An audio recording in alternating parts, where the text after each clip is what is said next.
E a minha entrevistada estava bem na porta e ela viu o meu escarpão que abriu o bico. E aí até colocar no meu cérebro, porque eu tinha que colocar uma sandália, tipo uma sandália, lá ó, foi complicado. E aí eu te pergunto, por que é tão difícil mudar de ideia? Isso porque a minha situação foi por causa de um sapato. E essa pergunta deixa a gente bem quieto, não é mesmo? E por falar nisso, então a gente vai conversar com ela, a psicanalista, hipnoterapeuta e treinadora Ellen Neves, que está aqui. Vem cá, Ellen. Tudo bem? Prazer. Gente, e a Ellen viu o meu sapato. E eu vou te falar, foi difícil mudar. Vamos sentar aqui. Boa tarde, Ellen. Obrigada por ter vindo. Muito obrigada pelo convite. Veio, os meninos estão todos aqui, ó, no estúdio fazendo gravação, né? Quem são? Vamos mandar um beijo para eles. É o Cláudio, meu esposo. Oi, Cláudio, marido. E o Altair, que faz a nossa assessoria. Legal, Altair. Prazer, bem-vindos. Por que é tão difícil mudar de comportamento? Quando você coloca uma ideia na sua cabeça, você fixa aquilo, Sim. É complicado. Sim. Bom, primeiro porque fisiologicamente o nosso cérebro é projetado para não mudar, para ficar na zona de conforto. Porque é uma questão de autossobrevivência, inclusive. Quando a gente muda, a gente tem que ter muita energia, a gente despende muita energia para essa mudança. O cérebro ele faz novas conexões. Então, para economizar energia, a gente mantém o mesmo padrão. E o nosso padrão, que é o segundo motivo, ele é introjetado principalmente, o nosso padrão de comportamento, na primeira infância, do 0 aos 7 anos. É a fase que a gente é programado, falando assim, em termos de mente. Entendi.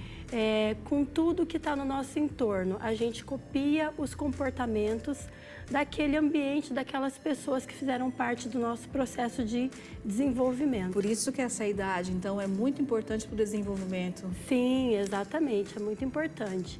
E aí, na vida adulta, 95% do nosso comportamento, das nossas atitudes, de quem nós somos, é comandado pelo nosso subconsciente. Ai, Jesus amado. Aonde estão os nossos programas instalados. Entendi. E aí a gente quer a mudança com o quê? Com o nosso consciente, que é 5%.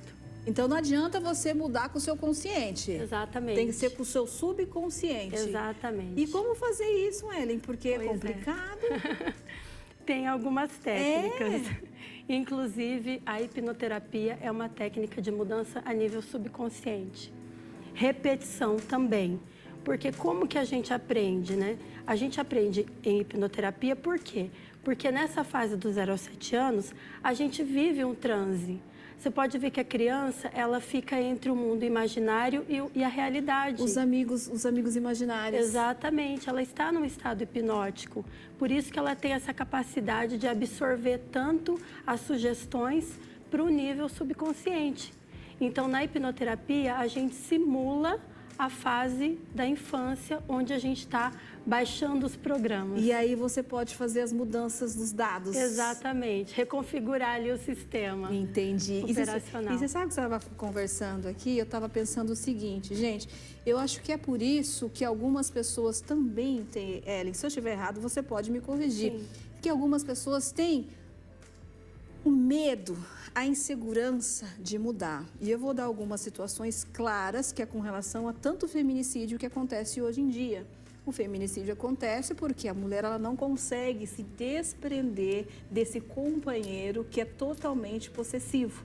Por insegurança, por medo, por falta de não dar certo. Então, provavelmente, eu estava falando do meu sapato, mas meu sapato, gente, é uma coisa irrisória perto de uma situação como essa. Exatamente. Que são casos mais graves. Exatamente. Então, assim, o que essa mulher aprendeu sobre relacionamento? Às vezes, ela aprendeu que o casamento é indissolúvel, independente do que esteja acontecendo ali naquele momento. Às vezes, ela aprendeu que ela não é suficiente, que ela não é boa o suficiente. Às vezes, ela introjetou, né, internalizou dentro delas crenças de que ela não tem capacidade. Então, tudo isso vai contar na hora dela decidir e manter essa decisão para uma mudança. Então, as pessoas que estiverem passando por alguma situação grave, que precisa de uma mudança e que não consegue mudar, a hipnoterapia, então, é uma excelente ferramenta de mudança e também, né, como a gente estava falando, a repetição. Porque, além da questão de aprender dessa forma, a gente também aprendeu todas as outras coisas de tanto repetir, né? A gente, por exemplo, aprendeu a ler, escrever, dirigir, repetindo e treinando aquele comportamento. Então, repetição é uma forma também de você tornar ele automático. Me dá um exemplo. Por exemplo, atividade física. Um exemplo. É um exemplo bom, vai ser aí. Eu quero ter uma rotina. Você acabou de falar do infarto, do sedentarismo, né? Então, eu quero colocar atividade física na minha rotina. Como que eu fiz? Eu pratico atividade física há 7 anos regularmente. Antes eu era sedentária. Como que eu fiz para introjetar isso na minha vida? Eu usei a repetição. Então, eu coloquei lá, porque tem um parâmetro que é falado, que na verdade a neurociência já desbancou, não é mais 21. Mas vamos ficar no 21. Tá. Já ouviu falar das 21 repetições? Mais ou menos. Mas conclui que ainda tem 1 minuto, Ellen. Ai, Jesus amado. Eu acho que a gente pode ficar nos 21 para o próximo programa. Sim, porque você precisa que você dê a sua conclusão final, gente. Não. Ô, produção. Não, desse jeito não dá, não. Olha, esse assunto, gente, é delicioso. Ellen, fica à vontade. Então, se você quer uma mudança na sua vida, se você não está feliz com os seus resultados e não está conseguindo sozinho, procure ajuda, porque existem várias técnicas, várias formas de você mudar e de você ter melhores resultados na sua vida e melhorar a sua qualidade de vida. Primeiro passo, gente, busque ajuda. A gente não é o dono do mundo ou o dono da verdade. A gente precisa de ajuda. Eu vou ficar aqui ainda, tá? Pera aí que eu vou pro break. Pera aí, eu já volto.